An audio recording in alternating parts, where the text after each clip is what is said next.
She left them on my porch like unwanted deliveries. 2 children, 1 suitcase, and a note that read, "You'll manage. I need a break." Then she drove off without looking back.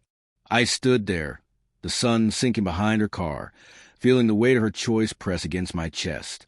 My sister, Melissa, the same woman who once held my hand through every storm, had just dropped her kids on my doorstep and vanished for what she called an 8-week reset.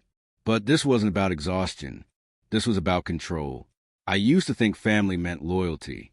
Melissa and I grew up under the same roof, shared the same cold nights, the same lessons from a mother who taught us to survive with pride and silence.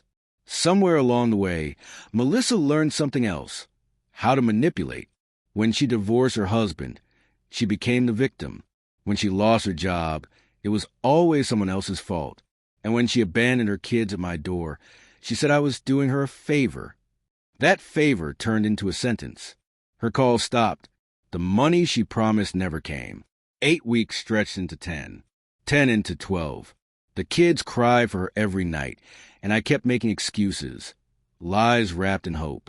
When my savings started to run dry, I finally called her and told her that if she didn't come back, I'd report her for abandonment. That's when she retaliated. The attack came 2 nights later. The house was quiet, eerily quiet, until a knock broke the silence. Then a shadow moved past the window. Glass shattered.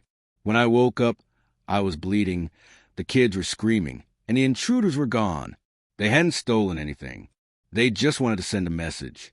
And I knew exactly whose message it was. Melissa had turned the narrative again, painting me as the unstable one, the unfit aunt who couldn't handle pressure. If she could make me look dangerous, she could take the kids back and play the hero. So I changed tactics. "Melissa," I said when I called her, voice steady, calm. "I'm fine now. Maybe I overreacted. Take your time." And she believed me, because she always did. While she basked in her little victory, I started gathering threads, quiet, careful ones. The hospital report, the police file from the break-in, the neighbor security footage showing 2 of her ex-husband's friends outside my house that night. And then came the accidental text. One of those men meant to send it to her, but sent it to me instead.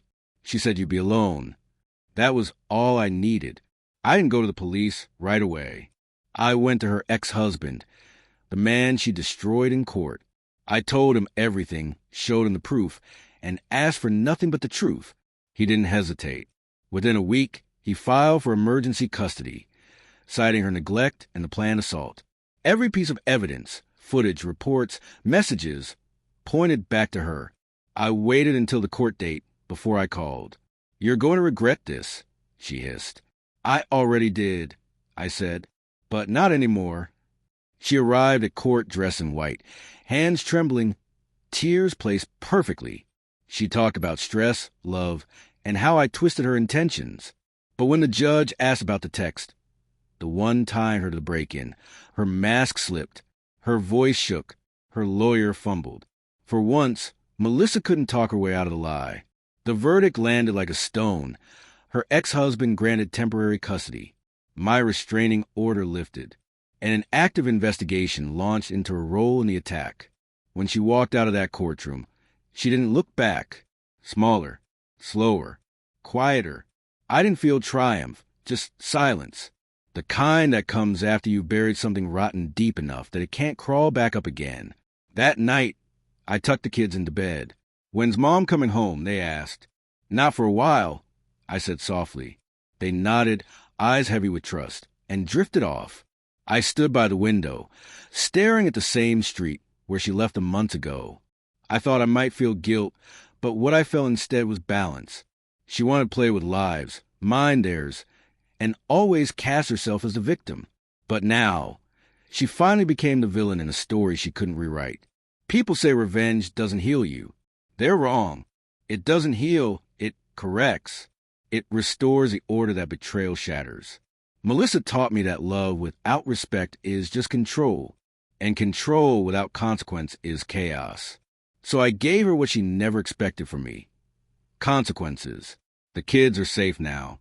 The house is quiet. And every night, when I locked the door and listened to the stillness, I think of that midnight knock, the one she sent to scare me. Now, sometimes I almost wish she'd knock again, because this time I'd be the one waiting.